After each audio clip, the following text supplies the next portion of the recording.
zure seme Jesu Kristo gure jaunaren bitartez zurekin eta Espiritu Santuarekin jainko eta lege bizi baita, gizaldi eta gizaldietan.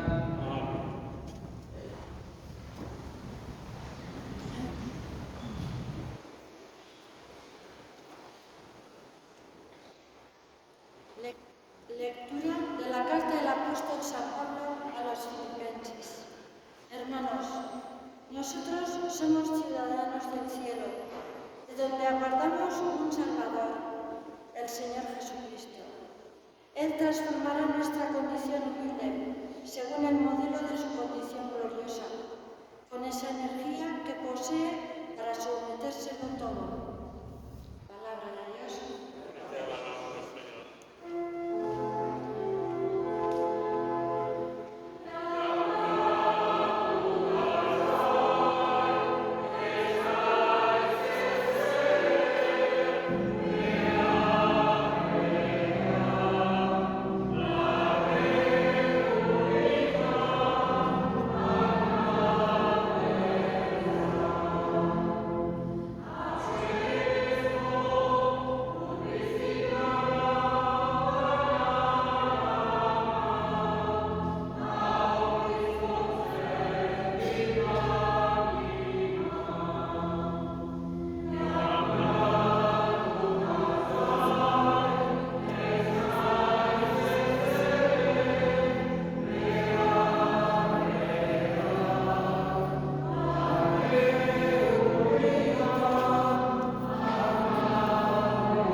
El Señor esté con vosotros.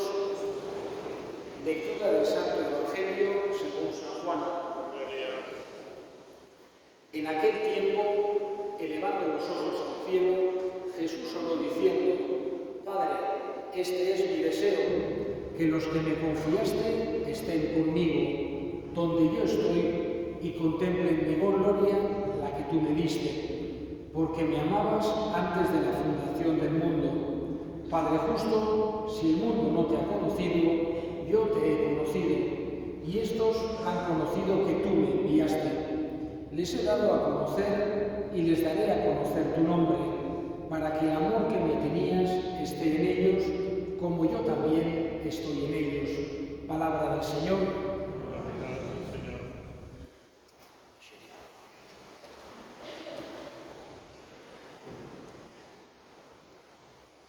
Nos hemos reunido en esta tarde para despedir a José Luis y para acompañar también a su familia, los de casa especialmente, todos, la familia, Emilia, Laia, Yoshiro, todos, padres, hermanos, etc. Y para rezar a Dios por el eterno descanso de su alma. La muerte siempre es una realidad dura, es una separación dura, y ante ella, digamos que nos viene un poco la realidad de lo que somos los seres humanos. Nos damos cuenta que no está todo en nuestras manos, que no estamos nosotros los seres humanos por encima de todo. Se nos recuerda esa faceta que tenemos, digamos, mortal. Pero a la vez también Jesús, una y otra vez en el Evangelio, nos quiere recordar dos ideas muy importantes. La primera es que la muerte no tiene la última palabra, que no terminamos, no desaparecemos. Nuestros difuntos, después de la muerte también, podemos tener trato con ellos. Por un lado, guardándolos en su corazón, en nuestro corazón, teniendo aquellos recuerdos, aquellas cosas buenas que hemos vivido con ellos, que nos han entregado, que nos han ofrecido tantas cosas. Por otro lado también, rezando por ellos, sabiendo que están en manos de Dios. Y la segunda idea que Jesús nos repite una y otra vez en el Evangelio es que tenemos que pensar que venimos de Dios, que no somos, vamos a decir, una mera casualidad en este mundo, sino que nos ha creado un Dios que es todopoderoso, pero a la vez también que es bueno, es comprensivo, es misericordioso, y que antes o después todos vamos a llegar a donde esté Dios.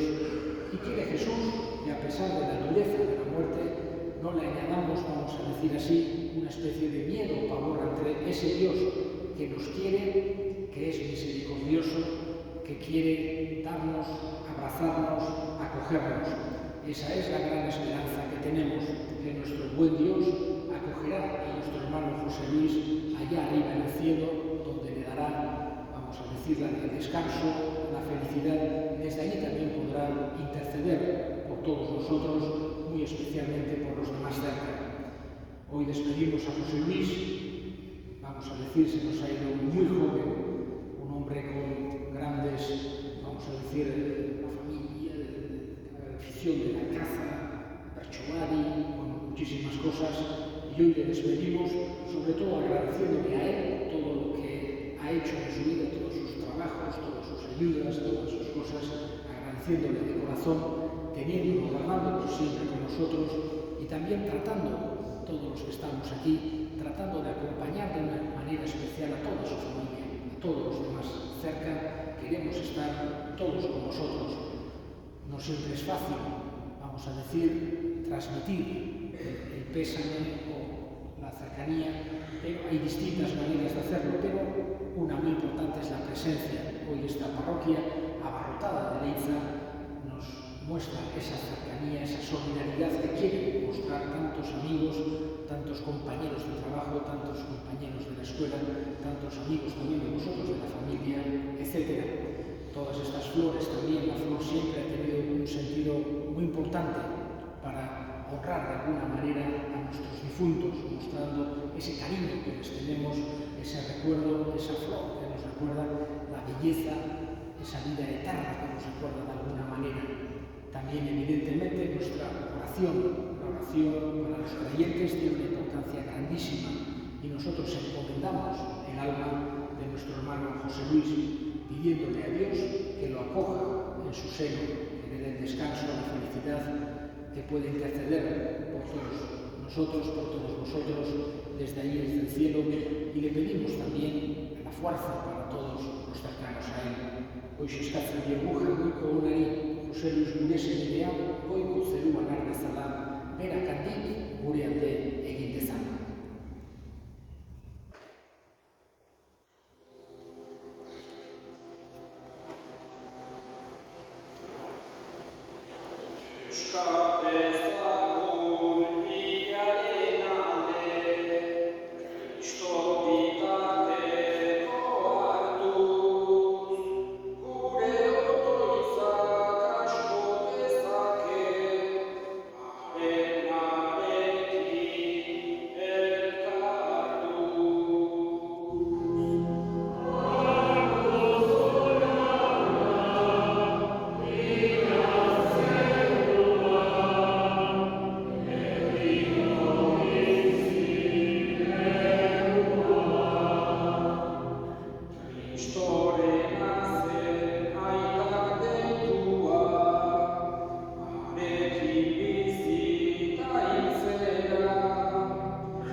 gehiago oraindik bere bizi eman du gu guztiok betiko zuretzat bizi gaitezen. Horregatik, aingeruz taldeekin batean, goresten zaitugu pozez beterik kantatzen dugula.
Jota dauzkagu mendin lepoak eta leitzeko herriek.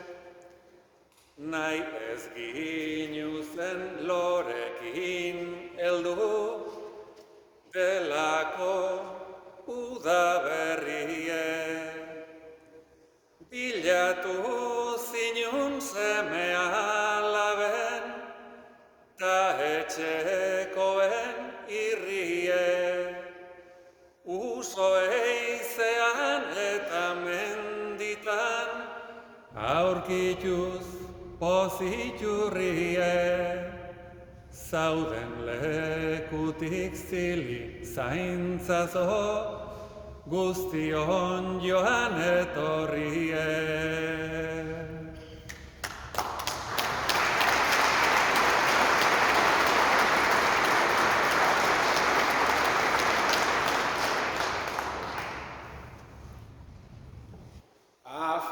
Afiziotan zenun gogoa, bete beharrez aparte, bertsotan ere ze ilusio, ze alegin, ze aldarte, pasioz eta bihotzez izan, leikela non nahiko parte, esaldi horrekin zure bizitza, ongi laburbil daiteke. Eskerrik asko, besarkada bat, ta berriz elkartu arte.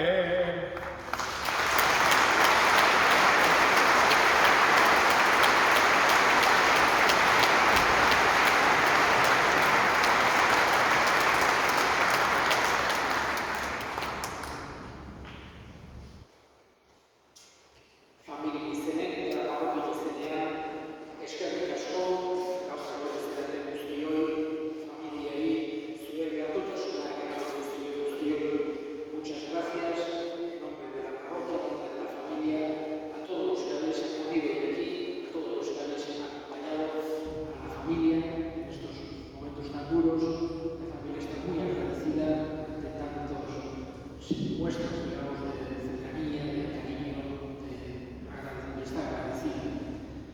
Vamos ahora a hacer el último descanso, pero también dos cosas. El domingo también, en la misa de 11, en la misa mayor, volveremos a tener especialmente en cuenta aquí a José Luis. Y también decir que ha fallecido hoy Petra Cortés. Su funeral tendrá lugar el viernes a las 6 de la tarde aquí en la parroquia. Eta, guain bukatu horretik, azken erresko